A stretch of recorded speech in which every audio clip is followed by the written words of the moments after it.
because I just love the human aspect of stories and the, I guess, you know, almost human life is more interesting because weird shit happens that you couldn't even predict. Yeah. I think it's so interesting. And obviously, like, I also think that Summoning Salt is really similar to Frederick Knudsen, which is like my Down the Rabbit Hole? Yeah, Down the Rabbit Hole, which is like literally like my favorite channel on YouTube. I still haven't seen his new one yet. No, I haven't seen his I just new one think either. the sheer amount of like dedication to the story and getting all the facts there is just insane. And like, I think every time I get drunk, I watch that Wings of Redemption. That's the video. problem with Knudsen though, is that like every time he does upload a video, it's like a yay moment as well as a oh shit moment, because it's a yay moment because he uploads like once every 3 months or something, but it's an oh shit moment because it's like, oh, okay, what day in my calendar is free to watch this video? You know, there are some content creators that you just watch immediately. Yeah. And there's some content creators where you make a mental note, you're like, they uploaded, and you're like, okay, I gotta find time. Like Right Opinion is the exact same thing, right? Like every time he uploads, it's like, oh, it's another 2-hour video by Right Opinion. It's gonna be a banger, but man, I'm not free for like 3 days. God, I have so much respect for Right Opinion because normally, like, I fucking like, I can't stand commentary channels most of the time. Yeah. Because it's just like the biggest free for all. It's like, I don't know why some people are so fucking loud, and I don't know why some people listen to other people. It's just it's almost always biased, right? Yeah, it's so biased. It's always a fucking mess. But dude, if Right Opinion makes a video about you, I'm fucking listening. I mean, I was in one of his videos. yeah, exactly.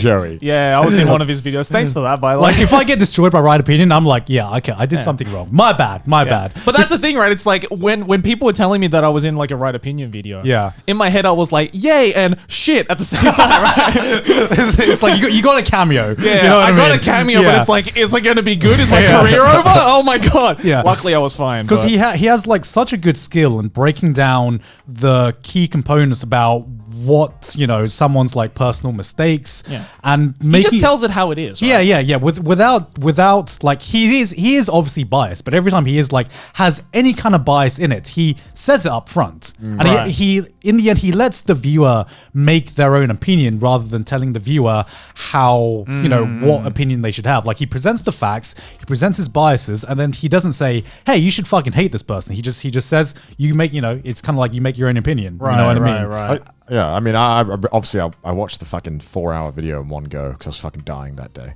Nick cut out. Disgusting. I got like halfway through that. I'm just like, it felt like it was just repeating at times, but that's because he does repeat his real life multiple times, his mistakes. Yeah. I think the only video that I was kind of like meh on, I think he made a video on like the animation community, and I remember it feeling like, all right, this is kind of like, all right, kind of meh. Is that the Dan is a plan? No, that one was good. I like that. It was like, it was talking about the animation community and I think how they all rely on each other for success, and it was kind of like warning that they shouldn't. But like, I really didn't feel like it was like, I was like, okay, cool. I mean, it doesn't really say anything. But I mean, overall, just amazing at presenting an opinion. Yeah. Also, Frederick Knudsen, by the way, is because we didn't explain what it was. He was like, he does like documentary on anything, basically. Yeah. Just a documentary on any anything, one and person or event or and anything. it's so well done that it's just like, oh my god, like again, he has a video on Wings of Redemption, who I had no idea who that was, but I watched the full like 2-hour, like 30-minute thing. Yeah. It's amazing. It's so good. It's nuts how people can just make a compelling narrative about anything, especially when something where it's like, I never knew about this, never cared about it, but I guess now that I'm here, I'm invested. Yeah, because I feel like I watch that content not only because it's entertaining, but I also like as this is my job. Oh, I can appreciate the work. So much. I appreciate because they also break down as a YouTuber like how the best way to present yourself online is and the mistakes of what not to do. Write that down.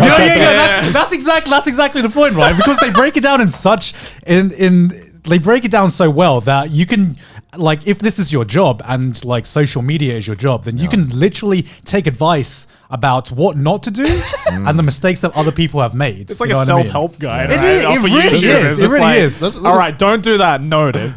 Okay, wait. Before we move on, like, okay, here's a question for you guys. Have you guys ever like rehearsed a kind of like an apology video? No. You've never done, even though you've done nothing wrong. Even though you've done nothing wrong, right? Come on, you must have thought about it. At least in my head I've thought about it, but I haven't sat there in front of the mirror being like, Oh no, not actually rehearse it, but in my head, I wake up every morning and I practice the sigh before it begins. You know, in my head, this is a really hard video to make. In your head, you've thought about it, and you've thought like, because okay, there's a few ways to go about it, right? There's the like double down, there's the do nothing, there's the apologize and admit wrongdoing, and from what I've seen on YouTube, it seems to be, unfortunately, that people always want an apology, but the people who apologize and admit wrongdoing normally get the worst treatment. Yeah, and exactly. I've noticed the people who double down normally get away with it. Yeah. So other YouTubers, double the fuck down, just go with it. Every time, double down. Because like I don't have anything in my past that I expect I'm gonna need to make an apology video, but nobody fucking expects to need to make an apology video, right? So like as you see, as a YouTuber, I see this trend happening. You know, I see like cancel culture happening, and I'm just like, but what if I did need to make an apology? You know what I mean? Like Vsauce music starts playing. I don't need to apologize, but what if I did? Do you watch any other like documentary channels similar to theirs? Because I have a few. Actually, you know, on the note of YouTube, I think that Emperor Lemon makes good ones about YouTube.